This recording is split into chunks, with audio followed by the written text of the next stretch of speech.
Hello बच्चों, कैसे हो आप?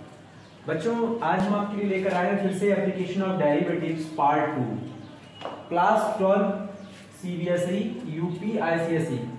तो बच्चों, इन बोर्ड्स के जो स्टूडेंट्स हैं वो इस चैप्टर को बहुत ही अच्छे से समझें। उनको इस चैप्टर में बहुत दिक्कतें आती हैं जो कि हम इजीली तरीके से इसको सॉल्व कर रहे हैं। बच्चों, अगर आप इसको अच्छे से समझेंगे तो ये आपको आसानी से समझ में आ जाएगा, क्योंकि इससे आसान तरीका नहीं है। मैंने जो इसका कल भी एक वीडियो बनाया था पार्ट फर्स्ट का, तो आप उस वीडियो को देखिए, फिर इस वीडियो को देखिए, तो आपको दोनों से आपको लगेगा कि आपने कुछ सीखा है बच्चों, और इस चैप्टर से आपको कभी कोई दिक्कत आएगी नहीं। ठीक है बच्चों, और हम आपसे यही अनुरोध करते हैं बच्चों कि आप हमसे जुड़े रहें और लगातार आप मेरे वीडियोस को देखिए। आपको ये समझ में आ जाएगा कि इस चैनल पर जो भी आपको बताया जाता है बिल्कुल एकदम एग्जैक्ट वही चीज बताई जाएगी जो आपके एग्जाम के दृष्टि से बहुत महत्वपूर्ण है बच्चों।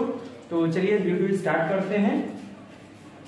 हम पढ़ रहे हैं rate of change of quantities. कल मैंने डिस्कस किया था बच्चों की क्वांटिटीज क्या होती है, जैसे उसके वॉल्यूम में, एरिया में, लेंथ में, इन सब में जो चेंजेस आते हैं बच्चों। ठीक है, तो उससे जो क्वांटिटीज में चेंजेस आते हैं वो हम एप्लीकेशन ऑफ डेरिवेटिव्स के अंतर्गत पढ़ते हैं बच्चों। उसके अंडर में ये चीजें हम लोग पढ़ते हैं। ठीक है, तो कैसे उसमें चेंजेस आते हैं और रेडियस बढ़ने से उसका एरिया कैसे बढ़ता है सर्किल का, वॉल्यूम बढ़ने से या उसके कहने का मतलब जो है लेंथ इंक्रीज होती है, ब्रीथ इंक्रीज होती है, हाइट इंक्रीज होती है, तो वॉल्यूम कैसे इंक्रीज होता है बच्चों, ये सब चीजें हम लोगों को इसमें पढ़ने को मिलता है। ठीक है, तो चलिए स्टार्ट करते हैं। क्वेश्चन नंबर फर्स्ट हमको गिवन है the radius of circle is increasing at 0.7 centimeter per second. What is the rate of increase of its circumference? बच्चों, कल मैंने आपको बताया था कि सबसे पहले आपको ये देखना है कि ये किसके बारे में बात कर रहा है। तो मैंने कहा था जब भी आपको ये पता चले कि ये इस चीज के बारे में बात कर रहा है आप उस पर सर्किल कर लीजिए। तो किसके बारे में बात कर रहा है? सर्किल के बारे में ही बात कर रहा है बच्चों। तो हमें इसी पे सर्किल करना है, क्योंकि सबसे पहले तो हमको यही पता होना चाहिए कि हमें किसके बारे में क्वेश्चन में कहा जा रहा है। बहुत सारे बच्चे क्या करते हो, बस लिखने लगते हो, लिखने लगते हैं। ऐसा नहीं करना है, आपको यह भी समझना है कि बात किसकी हो रही है। बात सर्किल की हो रही है, बात सर्किल की हो रही है। सर्किल में किसकी क्या चीज चल रहा है? द रेडियस ऑफ सर्किल, यानी सर्किल में जो रेडियस है ना वो इंक्रीज हो रहा है। इस दर से वो क्या हो रहा है? बढ़ रहा है बच्चों। तो बोला what is the rate of increase of its circumference, तो बोला उसका सर्कमफ्रेंस किस तरह से बढ़ेगा बच्चों, ये पूछ रहा है। तो आप देखिए ये आपका सर्किल होता है बच्चों। तो जब हम इसके रेडियस को इंक्रीज करेंगे, देखिए रेडियस इंक्रीज हो रहा है, तो कह रहा है कि ये सर्कमफ्रेंस होता है क्या बच्चों? ये चीज किस दर से बढ़ रही है वो आपको बताना है।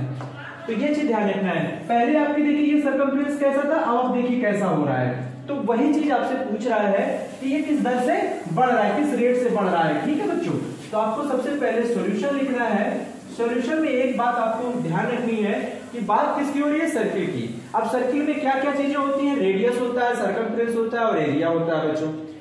ठीक है, तो हमें यहाँ बात किसकी हो रही है? रेडियस की हो रही है। उसके बाद बच्चों बात हो रही है सर्कमफ्रेंस की। किसकी हो रही है? सर्कमफ्रेंस की। तो रेडियस और सर्कमफ्रेंस बच्चों हमें क्या करना है? लेट कर लेना है। तो यहाँ लिखेंगे लेट, आप यहाँ लिखिए रेडियस ऑफ सर्किल, तो हमको नहीं लिखेंगे, केवल आर लिखेंगे। और बच्चों यहाँ ब्रैकेट में लिख लेंगे कि बात जो हो रही थी वो सर्किल की हो रही थी, तो ये रेडियस की सर्किल होगी। और सर्कमफ्रेंस को भी बच्चों कुछ मानना पड़ेगा आपको, तो यहाँ पे हम लिख लेते हैं सर्कमफ्रेंस को हमने लिख लिया सी बच्चों, क्योंकि सी से रिप्रेजेंट करते हैं, इसका पहला लेटर सी है तो हम सी लिख लेते हैं, कोई दिक्कत नहीं आएगी। अच्छा बच्चों ये ध्यान रखना, अब हमें गिवन क्या है। देखिए अगर मेरे वीडियो आप देखेंगे तो आपको हर चीज टॉपिक बाय टॉपिक समझ में आ जाएगी बच्चों, ध्यान रखिएगा। ठीक है, तो सबसे पहले हम लिखेंगे गिवन बच्चों। क्या लिखना है हमको? तो गिवन क्या है बच्चों? गिवन हमारे पास क्या है? रेडियस गिवन है, लेकिन याद रखिएगा रेडियस इंक्रीजिंग रेट गिवन है हमारे पास। तो हम यहाँ पे रेडियस को माने हुए आर है, तो हम लिखेंगे D R upon D T. अब आप कहेंगे टी क्यों लगा रहे हैं? तो देखिए बच्चों रेट जो होता है ना, वो दर जो होता है ना वो टी पर चलता है, तो आपको डी अपॉन डी टी चलना चाहिए। अगर आपको विथ रिस्पेक्ट टू बोला होता तो फिर हमें उस वेरिएबल का यूज यहाँ पे करना होता है बच्चों। अगर नहीं है तो आप दर यानी कि रेट ऑफ इंक्रीज जो होता है वो टी का यूज होगा। ठीक है, तो D R upon D T is equal to कितना गिवन है बच्चों? 0.7 सेंटीमीटर पर सेकेंड। एक चीज और ध्यान रखिए बच्चों, अगर ये रेडियस है तो आप यहाँ पे रेडियस अगर केवल केवल दिया होता तो 0.7 सेंटीमीटर होता पर सेकेंड, थोड़ी ना होता। सेकेंड से आपको समझ में आ रहा है कि टाइम से डिवाइडेड है बच्चों, तो ये देखिए dt हो गया आपका। अब यहाँ यही चीज हम आपको बताना चाहते हैं कि आपको ध्यान रखना है dr/dt कैसे हो गया कि सेंटीमीटर पर सेकेंड गिवन है, केवल सेंटीमीटर होता है तो r लिख देते हैं, ठीक है बच्चों। तो ये ध्यान रखना। और क्या गिवन, और गिवन है हमारे पास dr/dt, लेकिन बच्चों ध्यान रखिएगा हमसे पूछा किस पे जा रहा है, हमसे पूछ रहा है, क्वेश्चनिंग कर रहा है what is the rate of increase of its circumference, यानी कि उसमें सर्कमफ्रेंस हमारा क्या c है, तो dc/dt, ये हमसे क्वेश्चन कर रहा है कि dc/dt कितना इंक्रीज करेगा। तो चलिए बच्चों हम स्टार्ट करते हैं। सबसे पहले आपको ध्यान रखना है कि रेडियस में कोई फॉर्मूला तो आपको लगा ही नहीं सकते हो, सर्कमफ्रेंस में आप फॉर्मूला लगा सकते हो। तो आप यहाँ लिखेंगे c इज इक्वल टू, क्या लिखेंगे, c is equal to 2 pi r बच्चों, c is equal to 2 pi r. अब हमको ध्यान रखना है, हमको क्या निकालना है, rate of increase of its circumference, तो dt से डिवाइड यानी बोथ साइड्स डिफरेंशिएटिंग t, तो हमें क्या करना होगा, t के रिस्पेक्ट में डिफरेंस, तो dc अपॉन क्या हो जाएगा बच्चों, dt हो जाएगा 2 पाई, और r का डिफरेंशिएशन क्या हो जाएगा, dr/dt, क्या हो जाएगा, dr/dt। याद रखिए r एक अनदर वेरिएबल हो जाएगा, तो dr/dt। अब बच्चों dc/dt आपको निकालना है, तो आप ऐसे लिखा रहने दीजिए, 2 पाई इंटू dr/dt कितना है बच्चों, 0.7 है बच्चों। अब हम यहां पे इसको सॉल्व करेंगे, तो यहां लिखिएगा dc/dt इज इक्वल टू 0.7 का बच्चों उसमें इंटू करेंगे तो 1.4 हो जाएगा, कितना हो जाएगा, 1.4 पाई सेंटीमीटर। अब देखिए c है सेंटीमीटर अपॉन सेकेंड बच्चों, अपॉन सेकेंड हो जाएगा। तो ये dc/dt कितना इंक्रीज करेगा, वो बच्चों हमारे सामने है, वो इतना इंक्रीज करेगा। हाँ, इसमें आप एक चीज और कर सकते हैं बच्चों कि जो dc/dt है 1.4 और पाई की वैल्यू आप लगा सकते हैं 22/7 सेंटीमीटर पर सेकेंड, क्योंकि बच्चों ये वैल्यू कट रही है, तो कटता है तो आप लगा सकते हैं पाई की वैल्यू, कभी कभी पाई में ही आंसर आ जाता है, अगर आप पाई की वैल्यू लगा देंगे, अगर कट रही है तो आप लगा दीजिए, तो ये हो जाएगा 4.4 सेंटीमीटर पर सेकेंड, क्योंकि हमारा सर्कमफ्रेंस में जो इंक्रीजिंग सर्कमफ्रेंस होगा वो ये होगा बच्चों 4.4 सेंटीमीटर पर सेकेंड। यानी अगर रेडियस इस दर से बढ़ेगी तो उसका सर्कमफ्रेंस भी इस दर से बढ़ जाएगा बच्चों। तो ये क्वेश्चन कैसा लगा आप हमको कमेंट्स करके जरूर बताइएगा, ठीक है, इसको नोट कर लीजिए, हम फिर नेक्स्ट क्वेश्चन बताते हैं आपको। बच्चों नेक्स्ट सवाल है rate of change of quantity से ही, question number 2, the length x of a rectangle, the length x of a rectangle, यानी रेक्टेंगल की लेंथ क्या है, x है, वो क्या हो रहा है बच्चों, is decreasing at the rate of 5 centimetre पर मिनट, यानी कि वो डिक्रीज हो रहा है, यानी रेक्टेंगल की जो लेंथ है बच्चों वो घट रहा है, कितनी है उसकी घटने की जो दर है वो क्या है, 5 सेंटीमीटर पर मिनट है बच्चों। उसके बाद एंड द विड्थ, मतलब जो उसकी जो चौड़ाई है बच्चों, y is the increasing, y is increasing at the rate of 4 centimetre पर मिनट, मतलब लेंथ आपकी जो है बच्चों वो घट रही है और y जो है वो बढ़ रहा है इस दर से, यानी इस रेट से 4 सेंटीमीटर पर मिनट। व्हेन x यानी लेंथ गिवन है और y 6 सेंटीमीटर यानी विड्थ गिवन है बच्चों। तो कह रहा है find the rate of change of, condition दिया हुआ है कि रेट ऑफ चेंज ऑफ निकालना है, किसके लिए, पैरीमीटर में कितना रेट ऑफ चेंज हो रहा है और एरिया में आप कितना रेट ऑफ चेंज हो रहा है। तो बच्चों एरिया ऑफ रेक्टेंगल, तो सबसे पहले मैंने आपको बताया है कि आप सॉल्यूशन डालिए और आपको सबसे पहले ये समझना है कि ये बात किसके बारे में हो रही है, रेक्टेंगल के बारे में हो रही है। कहां पे है रेक्टेंगल, ये देखिए मैंने सर्किल कर लिया इस पर, रेक्टेंगल इसकी बात हो रही है, तो रेक्टेंगल में हो रही है बात, तो आपको पता होना चाहिए, पूछा रेक्टेंगल का क्या गया, पैरीमीटर और एरिया। तो बच्चों एक बात बताओ, इसमें लेंथ भी तो आपके पास गिवन ही है x और विड्थ भी आपकी गिवन है, मतलब लेंथ और x और विड्थ जो दी गई है वो तो आप नहीं मान सकते हो, लेकिन इसका पैरीमीटर और एरिया तो आपको मानना पड़ेगा ना। तो हम यहां लिख देते हैं, लेट जो पैरीमीटर होगा क्या होगा, पैरीमीटर इसका हमको मानना है, तो पैरीमीटर, ठीक है बच्चों, पैरीमीटर को हम p मानेंगे। और याद रखिएगा ये बात हो रही है रेक्टेंगल की, किसकी हो रही है, तो रेक्टेंगल का पैरीमीटर होगा बच्चों और रेक्टेंगल का ही क्या हो जाएगा, एरिया हो जाएगा, उसको a मान लीजिएगा, क्या मान लेंगे, a। बहुत ही प्यारा, देखिए कितने इजीली हम लोग सवाल लगाएंगे। आपको कभी कोई दिक्कत नहीं आएगी। आप बस एक बार वीडियो देख तो लीजिए, उसके बाद आपको कहीं कोई दिक्कत नहीं आएगी। और इस चैप्टर में आप फिर कहेंगे कि यार हमें ये सब चैप्टर तो बहुत आसानी से आ जाएगा। ठीक है, तो पेरीमीटर गिवन नहीं है, मतलब हमसे पूछा गया था वो हमने माना, एरिया हमसे पूछा गया तो वो माना। आप कहोगे लेंथ और ब्रेथ नहीं माना, वो तो बच्चों आपका साफ साफ लिखा हुआ है एक्स और वाई, तो हम नहीं मान सकते। ठीक है, तो अभी आप गिवन में क्या क्या वो लिखना पड़ेगा आपको। गिवन आपका देखिए एक्स तो गिवन है, लेकिन एक्स में क्या गिवन है, एक्स में गिवन है कि जो उसकी लेंथ है रेक्टेंगल की वो डिक्रीजिंग है, और डिक्रीजिंग रेट हमको दिया हुआ है बच्चों। तो डिक्रीजिंग रेट मतलब यहाँ मिनट से डिवाइड है बच्चों, तो dt यूज करना पड़ेगा। तो ये चीज ध्यान रखिएगा, लेंथ क्या है x, तो dx अपॉन dt, घटने की दर है तो बच्चों माइनस लगानी पड़ेगी, डिक्रीजिंग होगा तो माइनस लगेगा बच्चों। कितना है 5 सेंटीमीटर पर मिनट, तो आपको 5 सेंटीमीटर पर मिनट लिख लेना है बच्चों। उसके बाद हमारा y क्या हो रहा है, y बच्चों इंक्रीज हो रहा है, y क्या हो रहा है, इंक्रीज हो रहा है इस रेट से 4 सेंटीमीटर पर मिनट से, तो 4 सेंटीमीटर पर मिनट लिख लीजिए बच्चों। ये दो बातें तो आपको यहां से लिख लेनी है। ठीक है, कोई दिक्कत हुई हो तो बताइएगा कमेंट्स करके।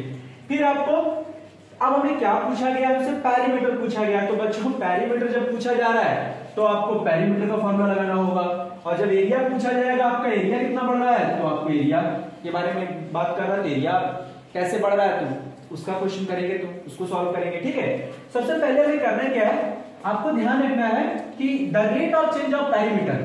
अगर ये आपके पास एक रेक्टेंगल है तो बोला इसका जो पेरीमीटर, अब बच्चों पेरीमीटर क्या होता है पता है, पेरीमीटर जो होता है ऑल साइड्स जो होते हैं ना एक रेक्टेंगल की, जो ऑल साइड्स है वही पेरीमीटर है बच्चों। तो ये है पेरीमीटर, ये इसकी लेंथ जो है, इसकी ब्रेड्थ जो है, ठीक है, किस दर से घट बढ़ रही है वो आपको बताना है। और इसी पेरीमीटर में कितनी, पेरीमीटर में क्या पूछा जा रहा है बच्चों, रेट ऑफ चेंज बोला है कि इसमें क्या चेंजेस आ रहा है, ये घट रहा है या बढ़ रहा है, ये आपसे पूछ रहा है। ठीक है बच्चों, तो चलिए सबसे पहले मैं पेरीमीटर का फॉर्मूला लिखूंगा। पेरीमीटर होता है क्या है, रेक्टेंगल का पेरीमीटर जब निकालते हैं, पेरीमीटर ऑफ द रेक्टेंगल, तो फॉर्मूला बच्चों क्या लिखते हो, देखिए आप यहाँ पे हम फॉर्मूला ही बना सकते हैं आराम से बच्चों, कोई दिक्कत नहीं है। देखिए ये लेंथ है, इसको हमने x माना, ये ब्रेड्थ है, यहाँ पे y लिखा हुआ है, तो ये भी देखिए इसी के पैरेलल है, तो ये x हो जाएगा और ये y। ये कितने आसानी से जब भी किसी साइड का या किसी चाहे रेक्टेंगल हो चाहे ट्रायंगल हो, अगर आपको पेरीमीटर निकालना है ना बच्चों, सिंपल सा तरीका है, आप सारी साइड को ऐड कर दीजिए, पेरीमीटर मिल जाएगा। ठीक है, तो चलिए ऐड करते हैं x, और x 2 टाइम्स है, y भी 2 टाइम्स है, तो बच्चों बताइए कितना आ गया, 2x प्लस 2y। देखिए याद ही नहीं करना है आपको, कितने इजीली आपने ये फॉर्मूला लगा दिया, 2 कॉमन कर लीजिए तो हो जाएगा x plus y, 2x plus y बच्चों में। तो आप यहाँ लिखिए पेरीमीटर में 2 ब्रैकेट में हो जाएगा x प्लस y। तो बच्चों ये काम मत करने लगना कि आप x और y की यहाँ पे वैल्यू लगाना, क्योंकि x और y तो गिवन ही नहीं है ना, हमारे पास dx अपॉन dt गिवन है, dy बाय dt गिवन है, तो हमें इसको रिस्पेक्ट, किसके रिस्पेक्ट में डिफरेंशिएशन करना है, t के रिस्पेक्ट में। तो करिए बच्चों, तो पेरीमीटर में जो आपका बढ़ेगा घटेगा या इंक्रीज डिक्रीज होगा वो यहीं से मालूम पड़ जाएगा। तो dp अपॉन dt 2 ब्रैकेट के बाहर रहेगा, x का डिफरेंशियल क्या हो जाएगा, dx अपॉन dt, क्योंकि बच्चों x का 1 नहीं करना है, t के रिस्पेक्ट में हो रहा है, अनदर फंक्शन है ना, तो आपको t लिखना होगा, x को ऊपर रखना होगा, dx अपॉन dt।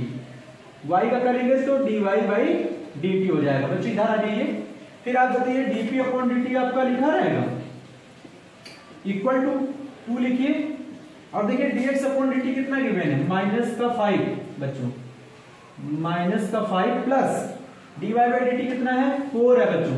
तो आप खुद बताइए कितना आएगा, 2 -5 में 4 जाएगा -1 बच्चों, -2 आएगा, -2 सेंटीमीटर पर मिनट बच्चों। ध्यान रखिएगा, इसका जो पेरीमीटर है ना बच्चों वो घट रहा है, पेरीमीटर क्या हो रहा है, घट रहा है, कम हो रहा है। ठीक है, तो dp अपॉन dt आपका आया है -2 सेंटीमीटर पर मिनट। ये पहले ऑप्शन का आंसर हो जाएगा बच्चों, क्या हो जाएगा, पहले ऑप्शन का। ठीक है, तो पहला हमने कर लिया, अब सेकंड आते हैं। सेकंड स्टेटमेंट क्या है हमारे पास, सेकंड स्टेटमेंट बोला है कि एरिया ऑफ रेक्टेंगल निकालना है बच्चों। तो ये तो हमारा पहला वाला हो गया, अब हम सेकंड वाला लगाएंगे। तो सेकंड वाले में एरिया है, तो एरिया हमने ए माना है बच्चों, तो ए का फॉर्मूला क्या होता है, क्योंकि रेक्टेंगल की बात कर रहा है, तो रेक्टेंगल का जब एरिया निकालते हैं, एरिया ऑफ द रेक्टेंगल, तो हम क्या फॉर्मूला लगाते हैं, लेंथ इनटू ब्रेथ। अब हमारे पास लेंथ क्या है बच्चों, लेंथ यहाँ पे देखिए बोला है कि जो रेक्टेंगल की लेंथ होगी वो x होगी, तो आप x लगाइए, इनटू जो विड्थ है हमारे पास वो क्या है, y है बच्चों, तो आप यहाँ y लगाइए, उसके बाद आप क्या करेंगे, अब इसको एक्स और वाई की वैल्यू नहीं लगानी है आपको, एक्स और वाई यहाँ नहीं गिवन है, जो आप यहाँ लगा दो एरिया मिल जाएगा आपको। एरिया में पूछ रहा है कि उसका रेट ऑफ चेंज यानी एरिया में क्या बढ़ोतरी या घटोतरी हो रही है, यानी बढ़ रहा है कि घट रहा है, या क्या इंक्रीजिंग हो रहा है कि डिक्रीजिंग हो रहा है, क्या हो रहा है वो आपको बताना है। तो आपको ध्यान रखना है ये चीज। तो हम पहले क्या करेंगे, इसको भी टी के रिस्पेक्ट में करेंगे। तो बच्चों यहाँ लिखना होगा dA अपॉन dt, और इसमें बच्चों फर्स्ट और सेकंड फंक्शन लगेगा, यानी प्रोडक्ट रूल लगेगा। क्या लगेगा, प्रोडक्ट रूल। तो फर्स्ट फंक्शन लिखिए, सेकंड का डेरिवेशन करेंगे तो dy by dt plus y लिखेंगे और x का करेंगे तो dx अपॉन dt हो जाएगा बच्चों, ठीक है। तो चलिए फिर स्टार्ट करते हैं, dA अपॉन dt, ठीक, x dy बाई dt कितना है बच्चों, dy dt हमारा 4 सेंटीमीटर है, तो आप 4 लगाइए, और उसके बाद dx अपॉन dt कितना है वो आप लगाइए, dx अपॉन dt माइनस है बच्चों, तो माइनस का हो जाएगा, यहां लिख जाएगा 4x, क्या लिख जाएगा 4x माइनस का 5y, तो ये हमारा निकला dA अपॉन dt। अब थोड़ा ध्यान रखना है बच्चों, यहाँ पे जो लेंथ 4x माइनस 5y आया है बच्चों, तो इसको हम ऐसे लिख सकते हैं सेंटीमीटर पर मिनट। एक बात बताइए, एरिया है बच्चों, तो थोड़ा ध्यान रखिए, पैरामीटर में सेंटीमीटर ठीक है, यहाँ एरिया चल रहा है, तो एरिया में आपको स्क्वायर लगाना होगा, सेंटीमीटर स्क्वायर पर मिनट बच्चों, ठीक है। अब आप कहेंगे यहाँ पे तो आंसर जो ये एक्स और वाई है वो कहाँ जाएगा। देखिए एक बात बताएं बच्चों, जब लेंथ ही उसकी एक्स है और जब ब्रेड्थ ही उसकी वाई है बच्चों, अब तुम्हें ये समझना है कि अभी ये आंसर नहीं आया है, क्योंकि अगर इसकी वैल्यू कहीं गिवन होगी तो हमें यहाँ लगानी पड़ेगी, ठीक है बच्चों। तो देखिए ये गिवन है, where x is equal to 8 y is equal to 6, तो बच्चों हमें क्या करना होगा, यहाँ पे आपको लिखना होगा कि dA upon dt is equal to, जब आप x की वैल्यू 8 लगाएंगे, यहाँ पे आप लिख दे रहे हैं x की 8 लगेगी और y की क्या लगनी है वाली वैल्यू है बच्चों 6, तो आप लगा दीजिए यहाँ पे, तो 4x की जगह 8 माइनस 5 और y की जगह 6, तो बच्चों इसको सॉल्व करिए, 32 माइनस 30 कितना आएगा 2 सेंटीमीटर स्क्वायर पर मिनट बच्चों, ये आपका आंसर होगा बच्चों। देखिए पॉजिटिव वैल्यू आ रही है, यानी एरिया बढ़ रहा है, एरिया बढ़ रहा है, पेरीमीटर कम हो रहा है बच्चों, डिक्रीज हो रहा है और ये इंक्रीज हो रहा है, तो ये चीज आपको समझना है। ये आपका एक दूसरा आंसर आ गया बच्चों, कौन सा आ गया, ये दूसरा आंसर, और ये रहा आपका पहला आंसर, पहले ऑप्शन का, ये सेकेंड ऑप्शन का आंसर हो गया बच्चों, ठीक है। तो बहुत ही प्यारा सवाल है, कोई दिक्कत नहीं, देखिए कितनी इजीली आप लगा रहे हैं सवाल, ठीक है। तो इसको नोट करिए, फिर नेक्स्ट बताते हैं आपको बच्चों। नेक्स्ट सवाल है, a ladder 5 meter long is leaning against the wall, the bottom of the ladder is pulled along the ground away from the wall at the rate of 2 cm per second, how fast is its height on the wall decreasing when foot of ladder is 4 meter away from the wall। सबसे पहले आप समझ लीजिए बच्चों, इसमें बात किसकी हो रही है, लेडर की हो रही है। तो लेडर पे आप क्या कर लीजिए, सर्किल कर लीजिए, और लेडर कैसे, आप देखिए लेडर, वॉल और ग्राउंड, आपको एक नॉर्मली आप अपने जीवन में यूज करते हैं ये सब चीजें, दीवार पर सीढ़ी लगाते हैं और फिर उसके बाद सीढ़ी को दीवार थोड़ा, और अगर आपको सामान कभी ऊपर नीचे करना होता है तो आपको क्या करते हो, सीढ़ी को थोड़ा और इधर खींच देते हो, तो मतलब लेडर को और नीचे ऐसे दूर कर देते हो, तो आप उसके पास पहुंच जाते हो, थोड़ा और ऊपर कर तो और उसके जो अगर ऊपर जरूरत होगी तो आप उसको ऐसे दीवार के सहारे और थोड़ा सा आगे कर देते हैं तो वो ऊपर चला जाता है। तो इससे इसी चीज को यहाँ पे मेंशन किया गया है बच्चों।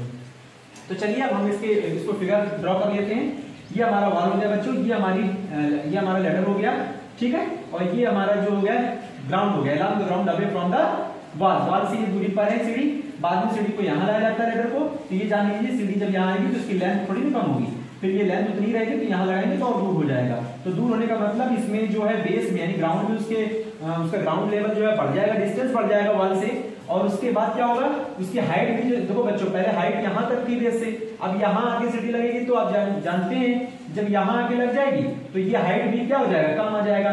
तो इसका मतलब क्या हो जाएगा कि डिक्रीजिंग हो जा रही है, हाइट क्या हो रही है, डिक्रीज हो जा रही है, और उसका जो ये डिस्टेंस है वो बढ़ जा रहा है। यानी कहने का मतलब है कि आपसे पूछा क्या गया है, आपसे पूछा गया है कि देखिए लिखा है the ladder is pulled along the ground away from the wall at the rate of, देखिए जब उसको खींचा गया तो इसका जो रेट बढ़ रहा है खींचने का वो 2 सेंटीमीटर पर सेकंड, यानी कि यहाँ की दूरी बढ़ रही है।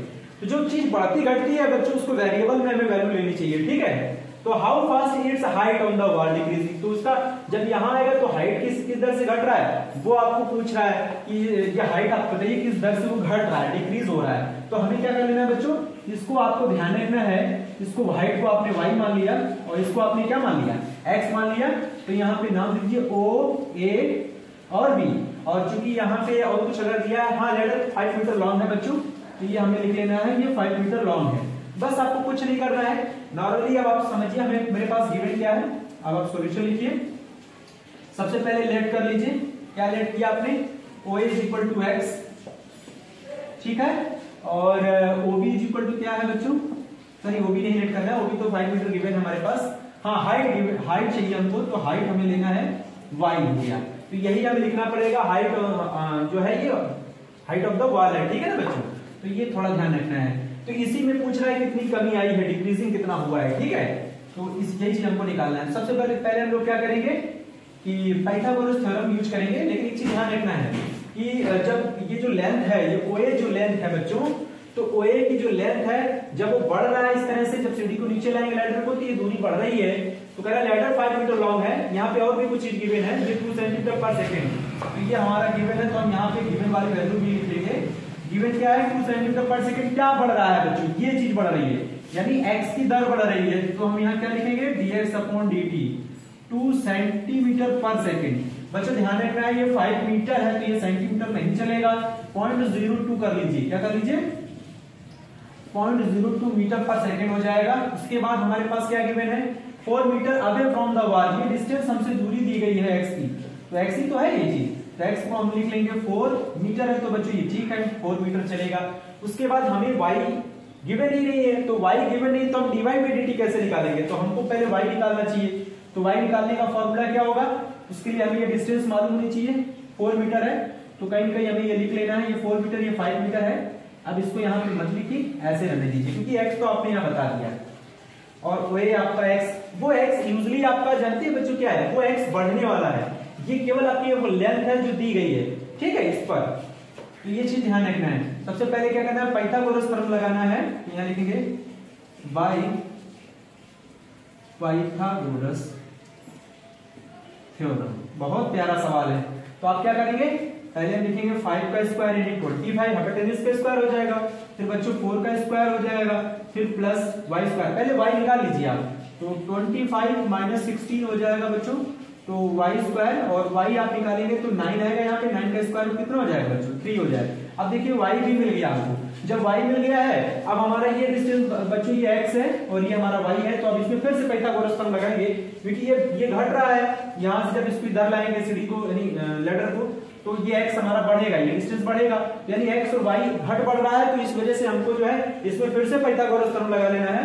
तो फिर से लगाएंगे पाइथागोरस थ्योरम, तो क्या होगा, तो 5 का स्क्वायर, फिर x का स्क्वायर और फिर y का स्क्वायर, तो 5 का स्क्वायर बच्चों 25 हो जाएगा, x square plus y square हो जाएगा। अब हम इसका डेरिवेशन करेंगे with respect to t, with respect to t, क्योंकि यहाँ पे देखिए बच्चों दिया है dx अपॉन dt पर सेकेंड है, तो थोड़ा ध्यान रखना है। जब डिफरेंशिएट करेंगे तो ये 0 हो जाएगा, 2x हो जाएगा बच्चों, फिर x का करेंगे तो dx अपॉन dt, इसी तरह y स्क्वायर करेंगे तो 2y dy बाई dt हो जाएगा बच्चों।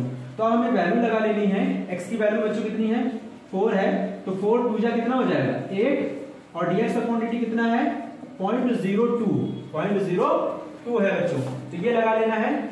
उसके बाद यहाँ पे आपको 2y की वैल्यू जो है वो लगा दीजिए बच्चों, तो 3 हो जाएगा, और dy बाई dt आराम से यहाँ से फाइंड हो जाएगा। बहुत अच्छा सवाल है, बहुत इजी है।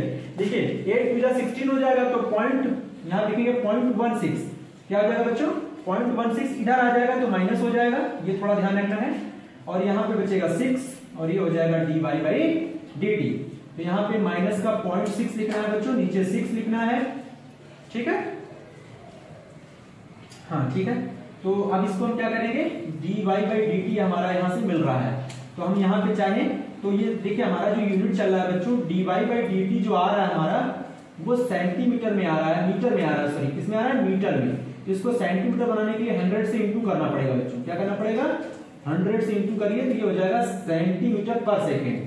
अब देखिए अब हमारा जो dy बाई dt निकलेगा, माइनस इसको कैंसिल करेंगे, तो पहले 16 का इंटू करेंगे, तो यहाँ पे आ जाएगा केवल आपका 16 बाई 8, सॉरी 8 नहीं 6 आएगा, ठीक है, सेंटीमीटर पर सेकेंड। अब हमें 2 से डिवाइड कर देना बच्चों, इंटू से 2 से इसमें डिवाइड करेंगे, 2 से इसमें, तो ये हो जाएगा 2 8 16, 2 3 6 सेंटीमीटर पर सेकेंड। तो ये हमारा क्या निकला, D Y by D T. क्या आया है बच्चों, D Y by D T, यानी इस दर से हमारा जो है ये जो हाइट है वो कम हो रहा है बच्चों, -8/3 सेंटीमीटर पर सेकेंड। यही हमारा आंसर हो जाएगा बच्चों, ठीक है। तो बच्चों आज के लिए इतना ही, आगे हम और भी इसी तरह क्वेश्चंस ले आएंगे। Thank you very much.